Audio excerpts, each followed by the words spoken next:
Sebelumnya saya ucapkan terima kasih atas kesempatan yang Bapak Ibu berikan hingga saya bisa berdiri di sini untuk mempresentasikan hasil skripsi saya. Sebelumnya, perkenalkan nama saya Nuril Kalimatunisa dan dosen pembimbing saya Ibu Carolina SEMM dan dosen pengampu mata kuliah seminar manajemen keuangan yaitu Pak Lutfi. Di sini saya akan menjelaskan presentasi skripsi dengan skripsi saya yang berjudul Pengaruh Current Ratio dan Debt to Equity Ratio terhadap harga saham pada perusahaan industri kosmetik yang terdaftar pada Bursa Efek Indonesia periode 2019 sampai dengan 2024. Selanjutnya di sini saya menjelaskan tentang latar belakang. Yang pertama itu ada perkembangan zaman mendorong perubahan ekonomi yang dimana industri kosmetik akan bertumbuh dengan pesat. Lalu yang kedua ada kosmetik menjadi kebutuhan primer yang dimana meningkatkan persaingan pasar terutama dari produk impor maupun ekspor. Lalu yang ketiga ada perusahaan kosmetik lokal berpublik tertekan beban operasional dan persaingan yang dimana akan beresiko bangkrut. Lalu di sini rasio keuangan seperti current ratio dan debt to equity ratio saya gunakan untuk mengevaluasi kinerja dan pengaruhnya terhadap harga saham. Lalu perusahaan industri yang digunakan dalam penelitian ini yaitu PT Mustika Ratu Tbk, yang kedua ada PT Mando Indonesia Tbk, yang ketiga ada PT Kino Indonesia Tbk, yang keempat ada PT Unilever Indonesia Tbk, dan yang kelima ada PT Martina Berta Tbk.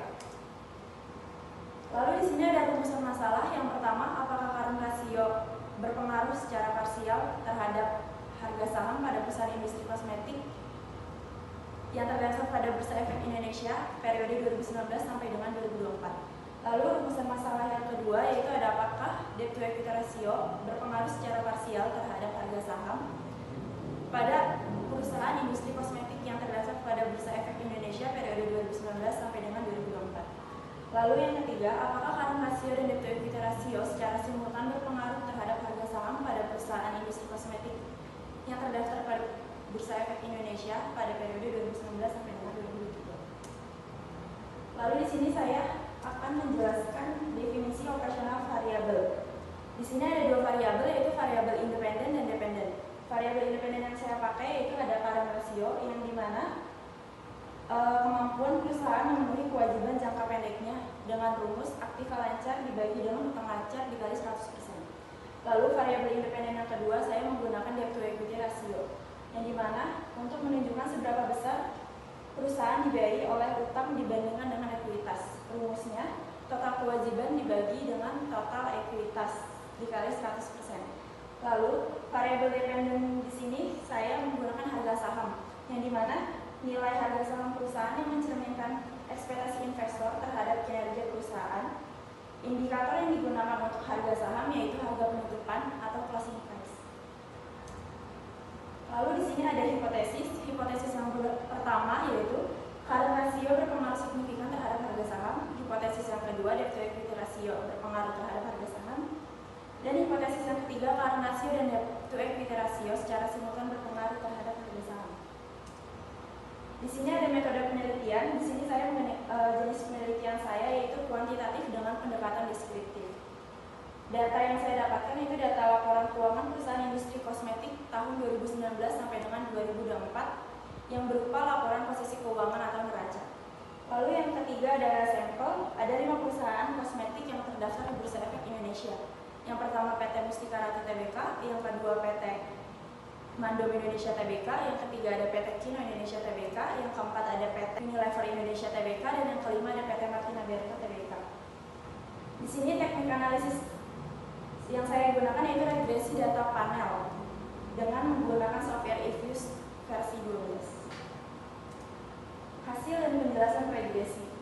Model yang terpilih saat uji penentuan model yaitu fixed effect model berdasarkan dengan uji Chow dan uji Houseman. Lalu di sini terdapat hasil yaitu current ratio tidak berpengaruh signifikan terhadap harga saham karena nilai signifikasi 0,9107 lebih besar dari 0,05. Lalu yang kedua ada debt to equity ratio berpengaruh signifikan secara negatif terhadap harga saham yang dimana nilai signifikasinya 0,114 lebih kecil dari 0,05. Lalu UGF-nya current ratio dan debt to equity ratio secara simultan berpengaruh signifikan terhadap harga saham dengan nilai probabilitas F-nya 0,0008 lebih kecil dari 0,5 dan F hitung yang lebih besar dari F tabel, yaitu 11,03343 lebih besar dari 3,35. Di sini saya mendapatkan hasil hipotesis, yaitu yang pertama, hipotesis pertama ditolak, yang berarti current ratio tidak berpengaruh signifikan terhadap harga saham pada perusahaan industri kosmetik yang terdaftar pada Bursa Efek Indonesia periode 2019 sampai dengan 2024. Lalu ada hipotesis yang kedua yang dimana diterima, artinya debt to equity ratio berpengaruh signifikan secara negatif terhadap harga saham pada perusahaan industri kosmetik yang terdaftar pada Bursa Efek Indonesia periode 2019 sampai dengan 2024. Lalu ada hipotesis yang ketiga yang dimana diterima, yaitu current ratio dan debt to equity ratio secara simultan berpengaruh terhadap harga saham pada perusahaan industri kosmetik yang terdaftar di Bursa Efek Indonesia periode 2019 sampai dengan 2024. Di sini ada hasil koefisien determinasi, yang dimana hasil nilai adjust R square-nya menunjukkan sebesar 0,678890 atau setara dengan 67,48%, yang berarti bahwa variabel current ratio dan debt to equity ratio secara bersama-sama mampu menjelaskan sebesar 67,48% variasi yang terjadi pada variabel harga saham. Sementara sisanya sebesar 32,51% dijelaskan oleh faktor lain di luar model ini. Di sini saya memiliki kesimpulan, yaitu hasil pengujian variabel current ratio atau X1 dengan nilai signifikasi 0,9107 lebih besar daripada 0,05. Maka HO diterima dan HA ditolak, yang berarti current ratio tidak berpengaruh signifikan terhadap harga saham pada perusahaan industri kosmetik yang terdaftar pada Bursa Efek Indonesia periode 2019 sampai dengan 2023. Lalu hasil pengujian variabel debt to equity ratio atau X2 dengan nilai signifikasi 0,0114 lebih kecil dari 0,05.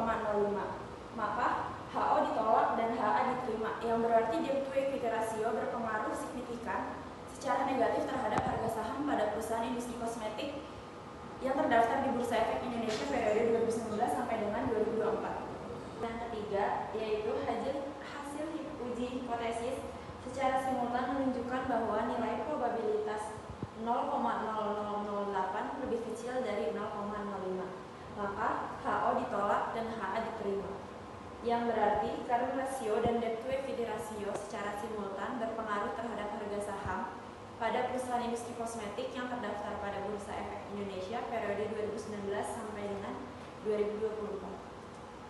Di sini yang terakhir ada saran, yaitu untuk investor, penelitian ini memberikan informasi yang berguna untuk membantu investor mengambil keputusan dalam mengambil investasi yang tepat. Lalu yang kedua, untuk manajer diharapkan lebih memperhatikan faktor fundamental seperti current ratio dan debt to equity ratio yang berpengaruh terhadap harga saham. Yang ketiga, untuk peneliti selanjutnya disarankan menilai kinerja perusahaan tidak hanya dari harga saham, tetapi juga dari rasio keuangan lainnya. Sekian presentasi skripsi saya, kurang lebihnya mohon maaf. Wassalamualaikum warahmatullahi wabarakatuh.